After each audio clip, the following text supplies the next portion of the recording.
How's it going, everyone? And welcome back to WCG's New York Comic Con coverage. And we are live from New York City, and it is brought to you by Samsung Notebook Series 7 Gamer. Of course, you got to always thank Samsung for all the support they give for the World Cyber Games. And joining me right now is a very important individual, I must say, Stephen Na, one of the associate brand manager for SG Interactive. Of course, those are the guys who brought you Crossfire. We had a great tournament yesterday that went into the wee hours of the night. Stephen, by the way, how you doing, buddy? Good to be here. Have you. So let's talk about the event yesterday. It was very, very eventful. We had a lot of great action. We saw, I believe it was HRG try and climb their way back up, but it was just hammer time was just too good. How was the overall reception of the event from the players and everything? I think it was great. You know, the community was really involved. We got a lot of comments, especially on the live stream. But, you know, I think we couldn't have asked for a better matchup. HRG has always been one of the top teams, and so is Hammer Time. So it's great to see them compete. One of the things I noticed is, you know, you can never count anybody out. You know, we see teams that went up 6-0, teams climb back all the way up to win that round. But it's just really good to see that level of competition continue to grow. Yeah, it actually went all the way up to, I believe it was like the 15th round. It was decided by the hand of Hammer Time, and it was just a great game overall. Did you get a chance to speak with Hammer Time and get their reactions? Yeah, they were really excited. I think after hearing their interview and talking to some of the players, they're really excited to represent USA in China, of course, and experience WCG and be involved with that. I think one thing all the players felt is that they need to practice. Everybody needs to practice, just because the level of competition has definitely grown. And I think Hammer Time halfway expected that, you know, they'd be able to take the series, have a pretty comfortable win, but it ended up being actually really close. And you know, it wasn't one of those things where players can just take some time off and still dominate that game, but they'll have to be committed to that game and put that level of you know, investment of time and effort, make sure that they represent USA well. That's right, and of course the team Hammer Time is going to go to China to represent Team USA at the World Cyber Games, which is an awesome you know, accomplishment. And of course you got to give it to High Rollers Gaming, HRG. Those guys were amazing, and you know, and of course there's LPK and Jaded. Can't forget about those guys. They all came out here and really did the best that they could. But at the end of the day, it was all Hammer Time. Right now we have World of Tanks going on the side, so if you happen to be walking around here and want to see some WCG tournament action, you can go right to the right side and check out World of Tanks. That's going on. But we're here to talk about Crossfire today, my friend. And Crossfire has really grown as a first-person shooter. It's free to play.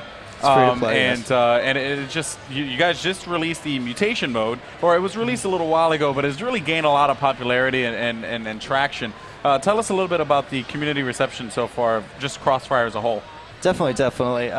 You know, mutation mode and zombie mode has grown significantly, especially the cooperative play, the team play against AI. It's a little bit of different dynamic than what you might expect, where, you know, every time you play, you'll get a different reward, and every time you play, you know, there's different benefits and strategies that could be put into place. One thing that's always changing about our game is we're constantly releasing new content every week, whether that be new items, new weapons, and new modes. So, you know, it's one of those things with free-to-play that we continue to support and make sure that the users are happy with every game mode that we put out. Yeah, the free-to-play model is obviously something that has caught a lot of traction in the gaming industry as of late. And, you know, of course, we expect it to grow more and more over time. Where do you see Crossfire's growth heading toward? Like, what is the plan for SG Interactive in supporting Crossfire with free-to-play? Any new tidbits you can give me here today? You know, users can expect a higher level of competition. We're going to continue to support esports and make sure that Crossfire is one of the titles that, you know, you play, you invest your time in, you'll get rewarded. Being a top player, being a top team, you're definitely going to be able to come to these events, these offline events, online tournaments that we're going to have regularly. That's something that we're fully supporting, especially coming up in the winter. Also coming up in next year, you should hear a lot about the level of competition in the esports that's going to grow in Crossfire. Yeah, you guys are taking a big focus into esports. It has become a hot topic of conversation for a lot of developers. I know a lot of the people that we had come up here today were talking a lot about esports, the guys from Recoil, World of Tanks. The plans, what is the plan for SG Interactive? How deep does the investment go for esports for you guys back at your office?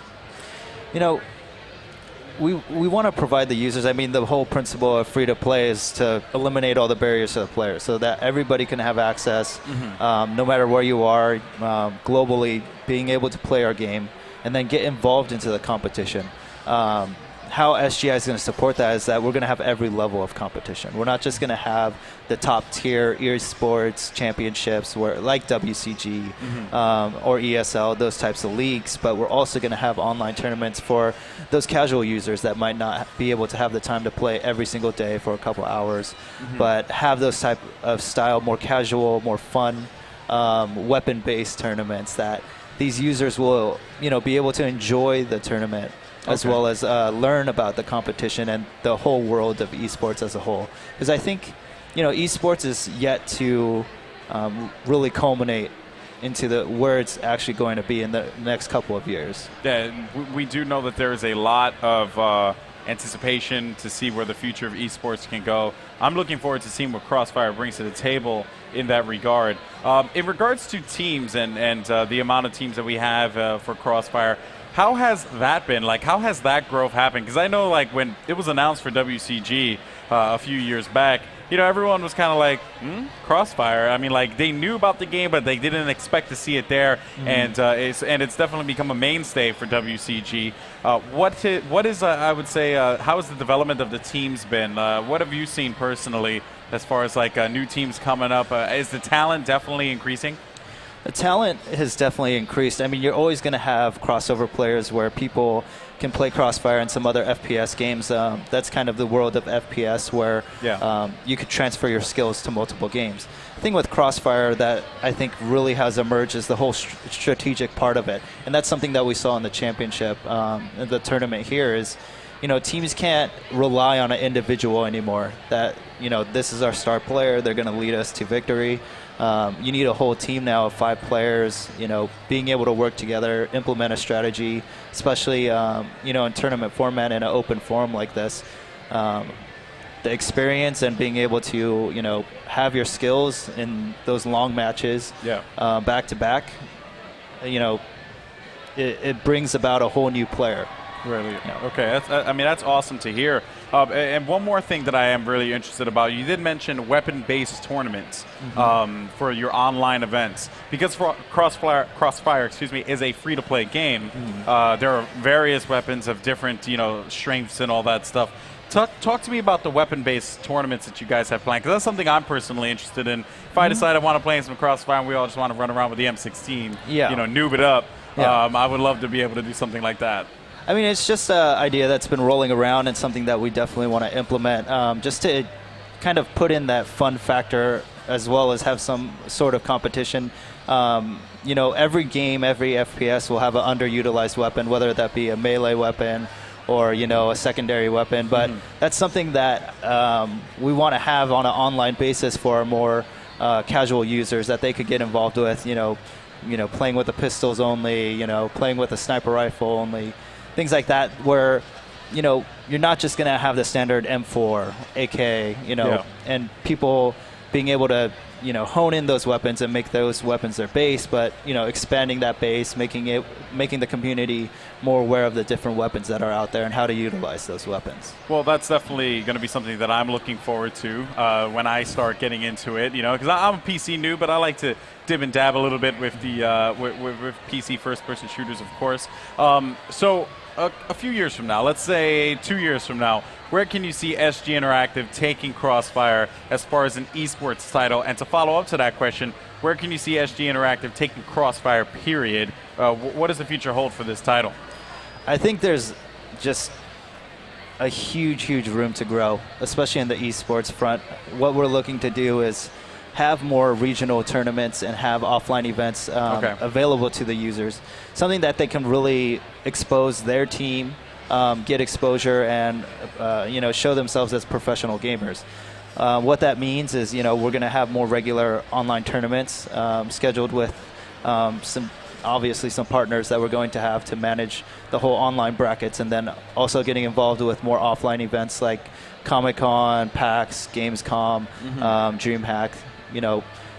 We're definitely going to have more offline tournament events. So would you say, hopefully in the future, we would see Crossfire possibly filling out some ballrooms and some halls and stuff like that, like similar to what we see now with StarCraft? That'd be great. That's something that we're definitely aiming for. And, the first things first is making sure that our community is up to the challenge. I think, of course, having those type of styles of tournaments, you want the level of competition to be so high where, one team isn't going to be a favorite and just go all the way. But having those underdogs, and we saw that yesterday with HRG with, coming back from huge streaks, and going into overtimes.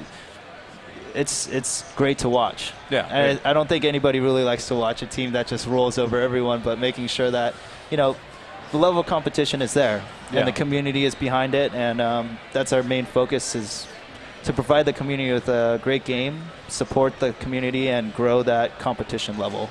So I guess before we close out for today, I know I'm like driving the questions down to you. But before we close out for today, how have games like StarCraft or League of Legends more so because of its free-to-play model, have influenced where SG Interactive wants to take Crossfire as an esports title? Could you shed some light on that? I think free-to-play is definitely one of those things that's changing the whole, game industry. Here in the States, even myself, very used to packaged games, very, waiting in line that November, or summer when that game is released. But being free to play and having a live service, one thing that's dynamically changing is, the community is listened to. So you take games like League of Legends, you take our game where, community of users, we would love to see this, or we would love to see that. And that's something that we actually will put into the next patch, whereas, packaged games, you don't have that flexibility.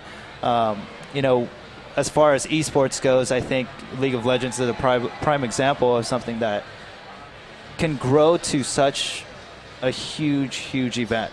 I know one of the events is going on today, but, free-to-play is definitely gaining ground, especially in the competition aspect. Nice. So your prediction, free-to-play will dominate esports in a couple years? I think it's already. I think the tables are kind of shifted that way already. All right, very cool. Yeah. Well, Steven, I want to thank you very much for your time, of course. And Crossfire has been an awesome game to watch. I had a chance to listen in with my buddy Corey Dunn over there, who's casting.